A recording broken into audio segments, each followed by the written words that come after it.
Hi, I'm Diana Sacoto with Remax Town and Country.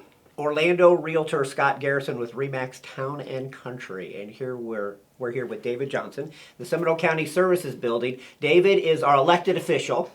He's been elected 5 times since 2004 to be head of the Seminole County Property Appraisers Division. And we are here today to talk about homestead and also portability.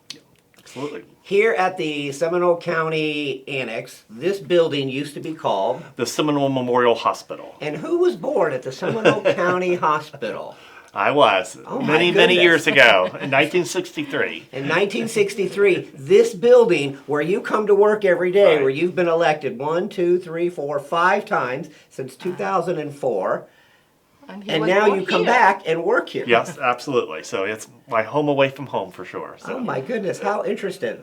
And you went to which high school? So I went to Trinity Prep and graduated from Stetson University. So you were definitely a local hometown boy. I am, exactly. Oh my goodness, how interesting. So we're here today to talk about the homestead, how to file, when to file, and about portability. Yeah, so then most of the people, they don't know that besides homestead, you can also transfer some of the savings that you have in your homestead home. So Dave is going to talk to us about that, and he's going to explain how that works.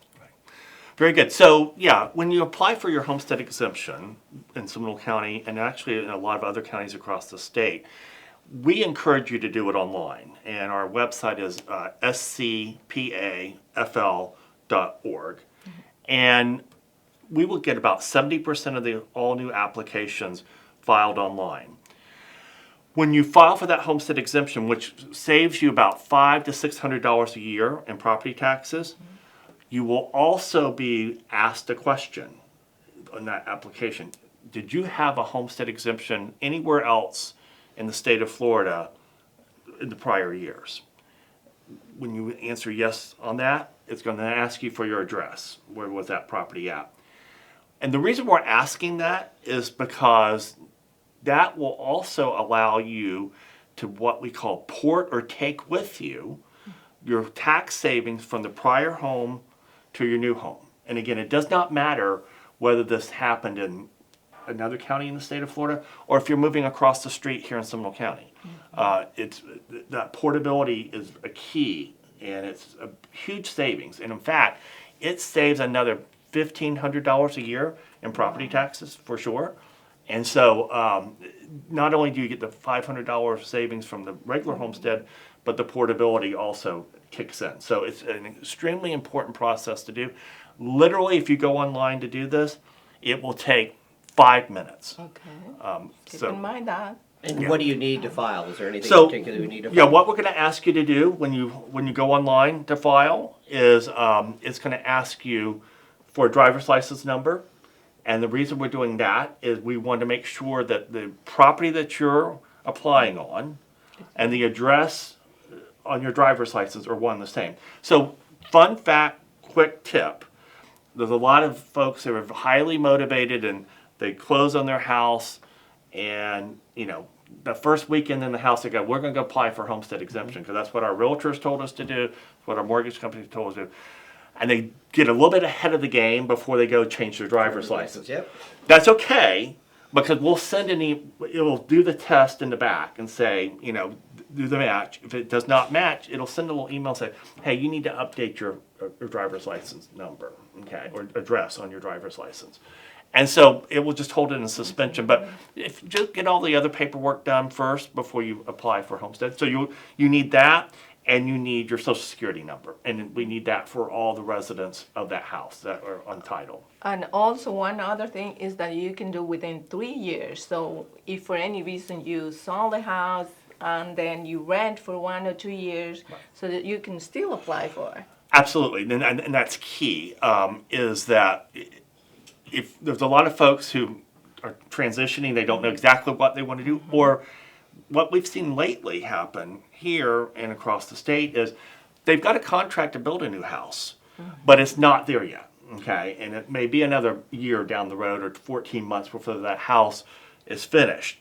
So no one wants them have a consequence of losing that those benefits. So that's why the law allows for 3 years to port or take with you those savings from one home to the next.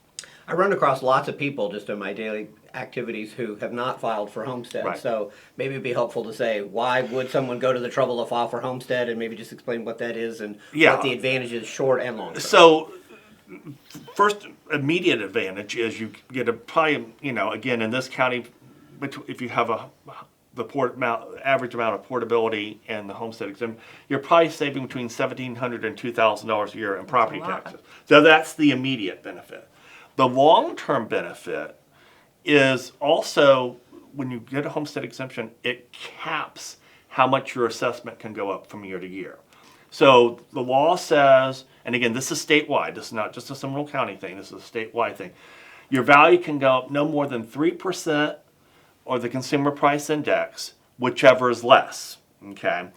Once you have your homestead on your primary residence. But if you don't have homestead, If you don't, what happens? then it can go up more than 10%. Up to 10% Right, a year, exactly. correct? So that's huge. And in the market that we've been So for instance, this year, sure, it would go up 10%. Well, and if it's a rental property or if it doesn't have exactly, homestead. Yeah. exactly. And of course, the CPI this year was, what was it, 8-9%. So it's 3%. More than 3, yeah. So it's more than 3, but that's the threshold. Is But it doesn't 3%. even go up 3% a year. Right. Last year in 2022 went up 3%. Yeah, and but then the year this is before like was 1.4%. exactly. 2.1% the year Exactly. before, 1.9. Right. So it's huge It doesn't savings. even go up 3% a year if you have homestead Right. in over 10 or 15 years. That's huge, right? Yeah. That makes a huge difference because again, in an appreciating market like we've been in over the last couple of years, we were seeing appreciation rates of 1 or 1.5% a month. Yeah, yeah. Okay, so if you're capped at 3%, that's huge. So if you buy a house over time,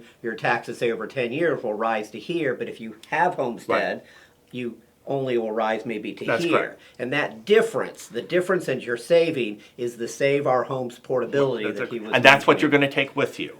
So if you sell your home, I think there's a misperception out there sometimes, and actually it was true until 2008, that I can't afford to sell my house because I don't want my taxes to go up. Mm-hmm. Well, that's a legitimate conversation to have, but because of portability and the law change in 2008, you can take those savings from your prior house to your new house. Before 2008, those were all lost. Okay, so that's a huge benefit also. And how much you can do a portability? So there is a cap on how much you can take with you.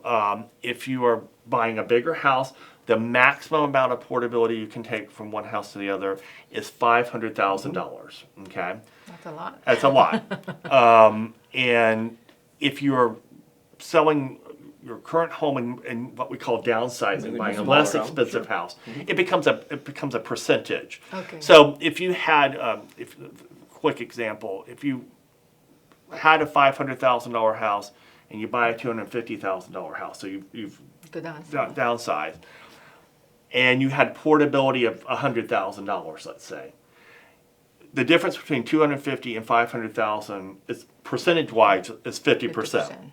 So you can take 50% of that savings with you to your new house. So And if it's the other way around, if you have a house for 300 and you buy one for 500. right. So- So let's say you buy, to your point, you do a $300,000 to a $500,000 house, so you're upsizing. Let's say you have $100,000 worth of portability. You can take all $100,000 with you to your new house because you've upsized. So, and I will tell you, it can become a little bit nebulous, but that's why it's important to work with real estate professionals like yourselves who know what's going on. And I often say when I do presentations to real estate offices or mortgage companies or whatever, that your clients are my constituents. So we are both out there trying to educate folks.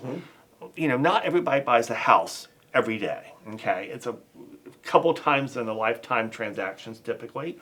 No one can know everything about everything. But real estate professionals are there to help, and we are there to help too. And I know that's a cliche, I'm from the government here to help. But truly, we want people to get the benefits they're entitled to. And today we're talking about homestead and portability, and certainly that's the exemption that most people qualify for. But we're also going to work with new property owners and ask them, are there other things that you might qualify for, like disability and that type of thing? If they're over 65, what happens then? So there's a seniors exemption if they're over 65, if they meet certain income tests.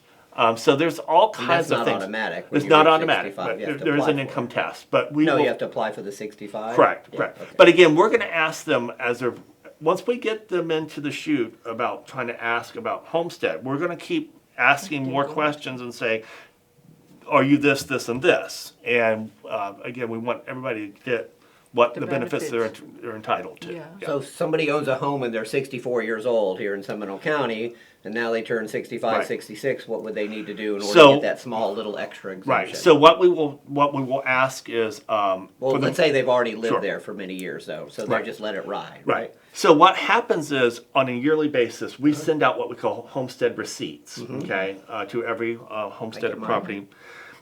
On the back of that form and on the front of that form, we ask the question, do you maybe qualify for some other things? So if your age has changed and now you qualify for seniors, or your income you might have been over 65 before, but your income did not meet the test, and things happen and now you do meet the test.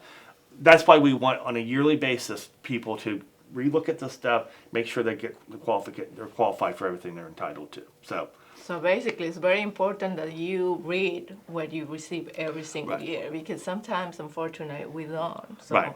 Yeah, and we get about 8,000 to 9,000 new homestead applications a year. One of the things that we do here in the office, again, trying to be as proactive as we possibly can, is 30 days after the property has been closed on and it's in our database that, new property owner, we send out a postcard that basically is a reminder that says, we're glad you're here in Seminole County. Congratulations on your new home purchase. Don't forget to go online and apply. And so we do that on a monthly basis, because the important part is the filing time frame is January 1st to March 1st of every year. So we are almost there, March 1st. But what we do in this county and I know happens in Orange County also, is you can pre-file for the next year. So let's say you buy a house today. In March, you're going to get a postcard from my office that says, congratulations again. Go ahead and pre-file for 2024. So even if you buy a house today and there's homestead on the house from the previous owner, you take advantage of their homestead for this tax year, which runs January 1st to December 31st. So you have their homestead, say, to qualify for your mortgage and your tax bill, but then next year, if you don't file, your taxes will go exponentially higher. They'll go way, way up. So to keep them from going way up to just up, which they will get reassessed, right? Exactly. Yep. Is to file for homestead by March 1st. Of the year after you buy the house. And I will tell you, we want everybody to try to meet the March 1st deadline. And I will say 95% of folks do that. But if you miss the March 1st deadline, contact our office. There is provisions out there that allow for you to late file. Certainly, we want everybody to try to follow, the actual date of March 1st. But don't think you're out. Contact us and we will see if we can't work with you on that too. So. Good. What's the number one confusion or thing that happens when someone transfers their property, puts someone, say anything that would result in a sale that happens with the taxes? So I think the question that we get most in the office, and again, we get 8,000 or 9,000 new homestead applications a year, which means those are people that are bought someone else's house typically, or a new house, is once we talked about portability, we talked about homestead, we talked about the caps, the rest of the story is, once the property transfers to a new owner, the value gets what we call reset, okay? So you may have been in your home for 10 years or more, and there may be this huge, differential between the assessed value and the market value, as Scott indicated. Market value here, assessed value is here. When the property sells, we have to reset it and make those two numbers even, okay? If you apply for homestead and have portability, that is going to certainly lessen the effects of that. Where we get the most phone calls are those folks who had no homestead prior. They are out of state people that are moving in for the first time to Florida, or they were renting before. And when that reset occurs, it can be a significant increase in their taxes. Once again, real estate professionals like yourself, mortgage title companies, disclose all this because you have to, and you would want to anyway. But sometimes we don't listen to everything. So, A lot of people coming from New York will ask me, or somewhere out of state, they're like, well, what are the taxes? Right. And they always get a little irritated when I say, but it doesn't matter what the taxes are now. Right. Because they're going to be reassessed next year. Correct. So if somebody's lived there for 25 years, the taxes are not much, right? But Correct. that doesn't mean the taxes will always be a little lower. correct. And so there's a couple tools out there, certainly on our website, again at scpafl.org. We have a tax estimator on there, a calculator, though you can plug that in. So we would encourage that. And, so that you're not caught off guard, essentially. Again, I know my realtor friends and mortgage folks, they are always utilizing that calculator, again, to kind of tell folks, this is what it's going to be. And I will tell you, and you guys do this every day, when you're getting qualified for your mortgage, the underwriters know that the taxes are not going to be the same. Okay? And so when they qualify you, they're basing that on, when the property value get reset. Goes up. So. Okay. But again, it can be shocking, that's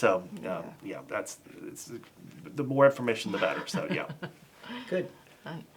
So David, thank you so much for helping us with all these questions, and I hope that helps to the clients and to all Seminole County. We really appreciate it. Well, I appreciate the opportunity. Again, I appreciate you getting the information out there because that's key. You interact with your clients on a day-to-day basis, and we're all there to help them as much as we possibly can. So thank you for the opportunity. Thank you.